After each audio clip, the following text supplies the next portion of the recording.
మనం మొత్తం చేసేకి మన వల్ల కాదు. కానీ వాళ్ళ నాన్న కూడా, ఆ చచ్చిపోయిన వాళ్ళ నాన్న కూడా, వాళ్ళకి బిడ్డనిచ్చిన తండ్రి కూడా మాకు స్నేహితులే. వాళ్ళతో కూడా మేము కూడా కష్టపడి ఉన్నాము.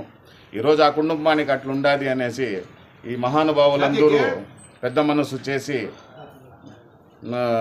అందరూ నిర్ణయం తీసుకునేసి, సరే డబ్బులు ఇస్తే ఏదో ఒకటి బాధలే, అప్పులోళ్ళు గిప్పులోళ్ళు అనేసి ఇదే అవుతుందనేసి, ఏదో మా వల్ల అయింది, మా అన్నోళ్ళందరూ కలిసి తలాక్ ఒక చెయ్యి వేసుకునేసి ఏదో ఒక 2 నెలలు 3 నెలలకో ఈ పిల్లల కోసం, ఈ కుటుంబం కోసం, వాళ్ళ యొక్క కడుపుల కోసము మా వల్ల అయింది ఒక చిన్న సహాయం చేసినాము, అంతేగాని వేరే ఏం లేదు.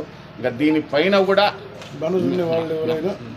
ఎవరైనా ఇట్లా వాళ్ళు ఎవరైనా మన మోటార్ ఫీల్డ్ సంబంధించిన వాళ్ళు ఎవరైనా ఉంటే కూడా మీరు కూడా వచ్చి మీ వంతు మీరు ప్రయత్నం మీరు చేయండి, మీ సహాయం మీరు చేయించాలనేసి మా మనసారా మా అందరి తరపున కోరుకుంటున్నాం.